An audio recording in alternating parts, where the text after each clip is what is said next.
in order to be able to do, like, to be able to sing and play, you've got to automate something. So automating means that you need to be able to do it without thinking about it. And so, and I used to say in school, we get kids that actually struggled in, they had to think about the physical part of writing. And so we would always say, you can't write about what you're thinking if you're thinking about what you're writing. Meaning that if all of your attention is on your pencil and how you're holding it, same thing with playing an instrument. If all of your attention's on holding your pick or on playing your boom chuck, you can't sing because all of your attention is on that. And you can't remember arrangements because all of your attention's on your boom chuck. And so you have to automate those skills. It's like learning the multiplication table. Same.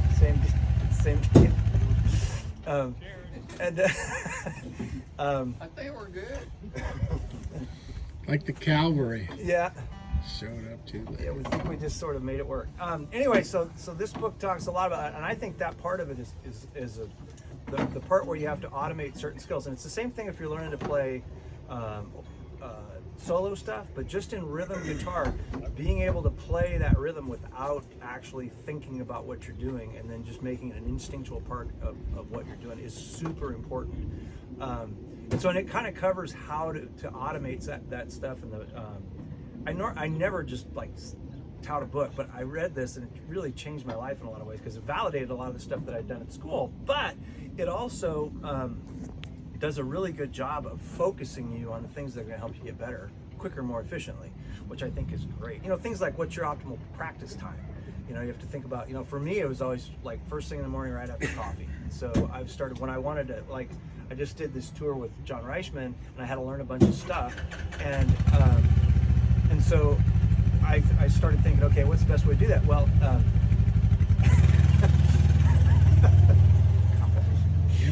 yeah. And for me, Timing is everything. Yeah. For me, I started, and it really helped. I started rehearsing that stuff for like an hour in the morning, and it was very efficient. It talks a lot, it used to be like, oh, you're going to spend 8 hours trying to prepare something. That's just not a very effective way to do anything. And so, at least not for preparing for that kind of thing. So for me, it was like, oh, geez, I would spend like an hour in the morning and then maybe an hour in the afternoon at the most, maybe even 20 minutes. And it made a big difference. So anyway, I'm not going to go through each chapter of this book, but you certainly could. And so you should do this on your own. And it's a good thing. What we were saying we were going to do was, I was going to interview you about some of your chord substitution stuff. Let me fix my chair so I don't fall over. That'd be good, yeah. Go We don't down want any of that. Let's play, can you play that Tennessee Waltz thing we did last night? Because that was just like kind of loaded with and then we can talk about some basic rhythm stuff, but I just think I want to for sure do this and we're going to start there. And if you want to go a different direction, if you want to simplify things and talk about some other stuff, we certainly can do this. We're sort of just taking advantage of Richard here. So we're just going to play and then we'll break it down? Or Yeah, sure. Let's play it once or twice. No, just play the tune because, like, Okay. I think kind of built into the tune. Or we were talking about chord substitutions because you do so many of those. It's so great. And so, does this for you when you're thinking about like you kind of play this tune to me in kind of a chordal way? Is that fair? That's typically it's solo. Yeah. And I use it to break a band thing down in a live performance. So I'd break out Tennessee Waltz just to change the pace. And typically I tune the E down to the drop D just for my own bottom end and to play off of that resonance because I'm playing this piece out of D, the D triad. So we got everything we need here. Okay, so we'll get into the chord part. I'll just play it once through. Yeah, I'll play with you. See just how bad I can mess this up first thing for breakfast. That's important to play these voices. I would catch myself in this mistake sometimes. Get the tempo a bit too fast. Your chord voicing suffer. You gotta have lots of space. There's no rush. So that's what we're listening for. We're listening to this space work out. It's all about space. It's about what you don't play. And when you do play it, it means more. That's kind of my frame on this song.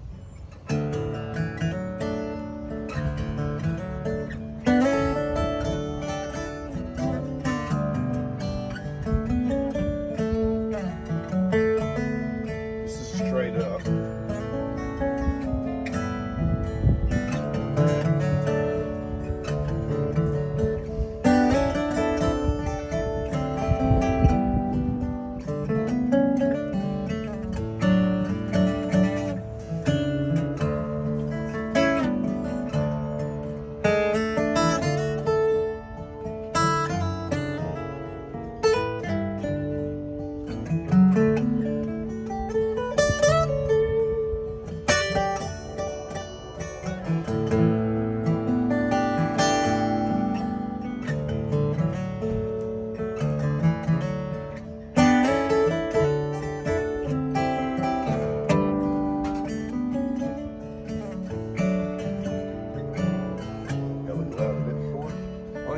chords. I'll play it and watch what happens.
Can we break down what you just did a little bit on those chords? I never really pre-planned it, so it's never the same. But that's I got okay, A typical, I got a typical toolbox. Yeah, so let's talk about It's really that. jacked up Yeah. inside. So when we started, so let's just take started, that. I go dissonant. So when another player takes off right there, instead of stating like, let's go really tight here, and it's not that. I try to create loose, if that makes any sense. I don't want it to be tight for this guy now playing his song. I want him to have freedom, air, space. Well, and what you play totally impacts what I play. Yes, for sure. Yeah. Because you completely changed. It's all working wheel. Yeah. Yeah, it's like you completely changed how I would have played that. So this was the first movement I chose to play here. It's just a simple two-fingered position here, you know. I can play it that way, or I can play it this way. It's salt and pepper there, but anyway, you hear this idea. I didn't play da da da da da da da. We're getting away from that. Get the paintbrush out. He's, canvas here, and it just starts to swirl and mix all this stuff up. And because after this pass happens, there's many more coming. So what I set up here dictates what happens next. So that's like the bottom of an A chord. Yeah, basically. It's a major 7. Yeah, major 17. 2 major 7. That's all we got there. And I don't play that in full strum. I just lay it out there a bit. Now, can you play just a moment? See, that's all I want. And he takes it from there. Now I decide when he continues what would be the next move for me that I can accompany him the best I can feel. What can I do the best, that will help the song? So you're filling his spaces? Absolutely, yeah. Okay. Well, I'm just trying to mix in with what he has to say. I'm not really, I'm not the initiative in any way.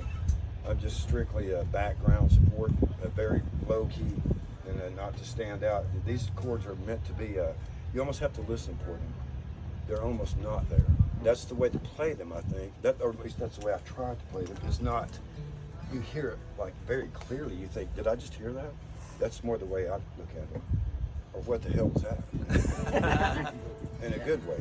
Yeah. So let's, You're just asking a dumb question. And if I play just major chords on top, kind of on top of them, or Yeah. go where you are, Yeah. kind of not in his way of just playing. It kind Yeah. of supports around us, goes way on top of straight up, chords Yeah. on top would be that. Maybe a say way of saying it. Absolutely, yeah.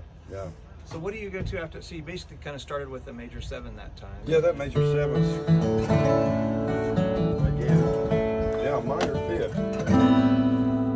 This is a minor 5 or an A minor chord. Instead of playing, this is replacing the obvious, which would be D7 in this case. Our chords being D, G, and A, but I could have played, he would play da da da da. Right here. Yeah. That's a little too white for me. It's a little, I like more ghetto-ish sound right here, which would be, it's very dark, and it's spooky. It doesn't really fit the song, but yet it works. Well, it has It's similar. not a happy it, chord. it has similar notes in it too. The exactly. D7. It has these tonal qualities that are not happy, but they're mystique, I think. So let's do it again. I think the first time we played, you played something more like Could that. have. Yeah, that's So I'll just dip this in right here. Not loud. Now this, here's the G4. That's just to get body. I'm gonna go to 6 minor. That was it. 2 minor. up on that one. Yeah. That's fantastic.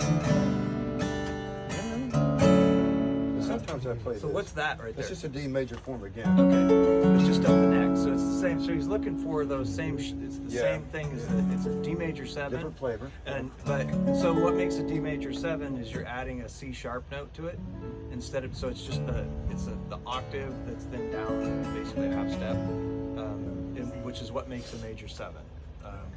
Oh, and going back to da da da da. Yeah. You know, this 6 minor. Now here comes the 2 minor. We got a movement. That's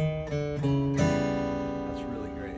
So that's just simply going flat. We're going to flat the E up to the A form. Suspended. With the 3 on the bass, which Yes, is cool. yeah. So instead of having an A chord with an A note at the bottom, which would be that, he's going down to where he's got the C sharp note on the bottom of the A chord. So it's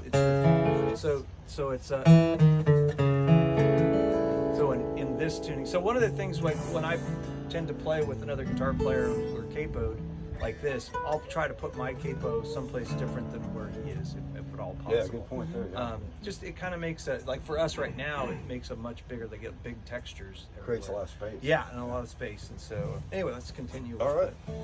And I don't want to monopolize this too much, but we're still doing okay on time, and I think it's totally worth it. Okay. Oh, absolutely. Okay, good. Yeah. All right. So how do you, your thought process, Hmm? you're using major 7ths and you're using minors. Minor 5ths, And 5ths. 2 and minors. Things. What's your thought process in that? It's not really a thought process for me at this point in my game. It's more of what I feel. I don't think about anything I play. I just play by feel, and I play at the moment. I pre-plan nothing, and never do. Don't want to know about it. I just like to play it and feel it, and let it come to me. I like to see what shows up, you know.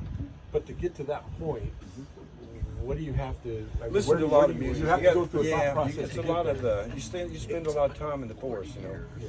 Spend a lot of time in the forest. I've listened to so much music that I try to listen to things that really stimulate me to want to play it. I listen to a lot of piano music, and I always have. I think in layers. To get a little more technical for your question, my brain works in layers. I don't think notes. I think tritones, basically. Can you show what you mean by? Okay, yeah. In this song, here's a beginning example, a bass camp example. This D triad, you know, very important. So we have a lovely bass station here to work out of, right? So now my brain goes into what is all around that. So, and I start to mix tones, and I'm in the tonality world. I'm thinking about what's a good choice. But sometimes I may change my mind at the last second and go random, just complete random. And that's how I've learned what it is I do, is just by exploration of tones. I don't look at them as necessarily chords. You know, we're stringing notes together to make chords, but I look at tonalities. These are living things, and each one has a different personality. It's not a theoretical thing, it's more of a sound thing. So that's the way I base and learn what I do and continue to learn, is based off sound, really, and what fits. Don't always happen that way, but that's the goal. So will you sit down and play with the record and fuss with these chords like this? Or did you there at are one point? there's times I've done that. Now I think I'm more of a listener now. Okay. And I spend a lot of time listening as I travel, and get up in the morning, drink coffee, listen to good music, and take it in, absorb. I absorb a lot. I gain more by doing that than I do with hands-on. Let's say 30 years ago. So that's 30 years interesting. ago, I'm going to yeah. go back to this book in a minute, because Yeah. what you just said was important, because it's way in that book. But Yeah. so 30 years ago, did you spend more time hands-on? So I Absolutely, think yeah. that's where a Oh, lot of yeah. these folks will probably want to know. Okay, what gotcha. were you doing 30 years ago? Yeah. Where did this come from? Well, there's a point. You said in half more about thousands of hours of. Oh, no, I played a lot. I did, yeah. And So to answer that question, I always tried to choose things that made me want to play the guitar. I don't really fuss with the song much. I get a piece of music that compels you to play it. You have to have something driving force. You don't need to beat a dead horse. You know, like I was never one to sit down and see how I could up my game on Salt Creek. I don't care. You know, who cares? there's 10 billion Salt Creek players, and they're very good. I'll be quick to point that out. But I just like to know what I'm capable of doing that makes sense with a full band sound or a stripped down duet trio. Yeah. Where do I fit in this role? So to get there, I think a good place to answer your question, what I was doing 30 years ago, to be exact, was working with J.D. Crowe, and I thought my voice was the worst shit I'd ever heard. I listened to my voice and I thought, you sound so bad singing. So took this out of the picture. I sat in front of microphones and I sang. So I had to work on my singing game, get this right, because the guy I was working for never said anything to me, but I just didn't feel like I was up to his bar. So then the guitar comes back now, to answer the question. The guitar comes back, okay, you put your voice up here, you study phrasing with your voice and tonalities. Where do you lack here? So now I start to record this, just me, voice, guitar. You listen back. Now I think, for me, I learn more about myself on recordings than anything I've ever done. If you really want to know what you sound like, keep a track record of yourself. I still, to this day, when I write songs, I put them on a cell phone, and listen back. I'm thinking, I can roll with that, or no. To me, that's a huge tool, because what our brain often says to us, this is how you sound. It can go both ways. You can think, I didn't sound so good tonight, but you listen back to recording, you liked it, vice versa. Yeah. You know how the brain is, but that's a big tool. And once again, feeding yourself with good music, that is a very motivational factor. And it'll make you play. Good music will make you play. And continuing to practice bad habits, you're not going to really gain. So get a check on what you need to work on. Does that make sense? Yeah. That's what I did to sort of answer the question in a roundabout way. Yeah. So you're using the music that you're listening to piano music and all these other things, but being able to get to the point where you understood the theory of it, that adding this major seventh or this dominant sixth or whatever you're adding, you had to do something to get that theory and be able to use it in this way. Oh yeah, all the woodshedding years, of course. Yeah, Okay. Yeah, woodshedding. And I played in a lot of bluegrass bands going way back. I played in tons of bluegrass bands. So, you're taking all that in. You're sorting your way in that journey. And once again, it never stops. This is always ever changing. What he and I play today, what you play, all of you, will change. It's just a constant evolution of who you are. And in this relationship, this is a partnership here. So you get acquainted with each other. Good question back too. Okay, since this is about rhythm, can you speak a little bit about like the mechanics of strumming and Sure. how to either not develop a bad habit or what works? I know it's probably different for different genres, but Yeah, I was planning on getting right into Okay. to spend the last half of this thing Okay, kind of just thank on basic mechanics of all that, but I wanted to make sure we got through this too. Okay. So, I was watching a master class video that you did, I don't know how long ago. I was watching it this morning, and you were playing chords that were just like so freaking weird. And I'm like, where, do you make this shit up? No. And listen to it? Maybe What do you some of it. do? I mean, it's like, My father was a Chet Atkins style guitar player, so I played rhythm for my dad. My dad he was self-taught. He knew no music theory, and I had to learn this stuff by ear at an early age. Chet Atkins music. That started the journey of, okay, I'm obviously bound to be in this chordal journey. It's part of my thing. To answer your question deliberately, I went to California when I graduated high school with a lot of publications at hand. Ted Green's description of jazz guitar, Joe Pass's take on it. I taught myself music theory while I was there, and I studied all these great chord voicing players, all these masters like Joe Pass, and I can't play that stuff. I just like to know I can walk by their buffet and have a couple bites, and that's the way I look at it. it seemed like jazz chords almost. I mean, it was like, they were really weird shapes, but it was like it's like you started out with a triad, and you were maybe 2 fingers and an open string, Mm-hmm. and then it's like you were experimenting with where can I reach and do Well, that's something like- different, and then yeah. you'd come up with something, and then it was like, okay, I'm gonna fit that in between 2 regular chords, Absolutely. and kind of as a that's going to be my transition chord between 2 chords. That's what that beauty was about. And it's like, well, how did you know to make that transition chord? I mean, you must have decided, I just don't know how you got there. Well, And that's it's a like good question, really but I strange. just, once again, I think Sounded great. I It listen sounded- to my internal mechanism. If that makes any sense. I don't call the shots. I don't predetermine anything I'm going to play. I just listen to whatever it is I've evolved to, and I've always have done that, whether it be good or bad. I was just showing my friend Perry earlier a very simple thing that dawned on me on stage one time. And for years I'd passed this by. It's a nice little bone here I'll throw at you. Simple A chord, right? Going to add the B note. This, hear that? So one year I was playing Summer Wages with Mike Aldridge and Jimmy Goodrow, and at the ending of the song I stumbled on the whole thing that it's always there. You just have to find it. It finds you. And some of this stuff, don't you think is like fate or magic? I mean, you just can't really. I don't believe a person can theoretically sit down and design. You're not going to design who you're going to be as a player. You have premises. You have these layers of. I'm here. I can see me going there. But really, a lot of it comes to you. It's just staying So connected. then it's to a it. surprise when it arrives. It's Yeah. like, where did that the come biggest from? thing is connection. Stay connected properly. Stay connected properly. That's my biggest advice. Okay. And that's your own discretion. I don't know what proper is for you. Only you do. You find it. But this chord, I like to demonstrate. This is simplicity of music at work. Okay. Nothing difficult here. It's just a simple A chord dropped into B.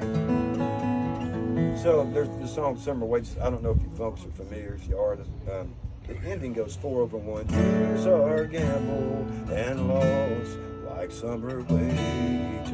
It's very simple, right? So I want to show you just a real quick A form. Now, see this form? Can everyone see it's just a bar A? I've added the B on the 3rd string.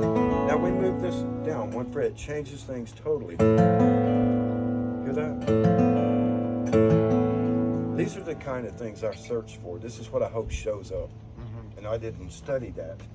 It just came, So if we can tool ourselves to get your brain into place, your thoughts, your connections to, I want to invite this in.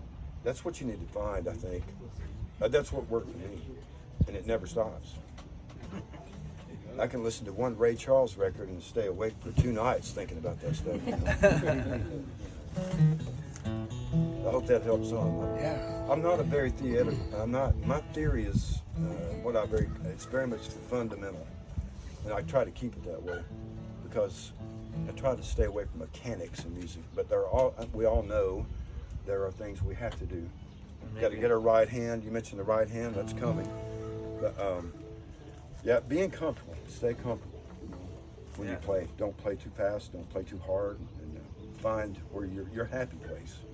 Stay there.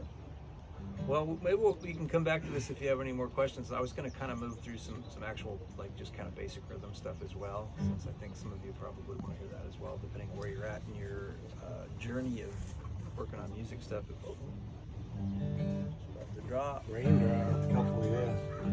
It's going to be all right. So, and I'd love to hear your thoughts on all this stuff. When I play rhythm, I try to have a bunch of stuff in my toolbox that's, and again, I don't think about it at all. I don't come in with a prescription for how I'm going to play this song. But I try to play almost every song in a way that's unique to that song, that's trying to help that song. Personalize it. It's and so I don't necessarily know what it's going to be till we kind of get into the song. And sometimes, and it'll definitely change depending on what the instrumentation are that are around it.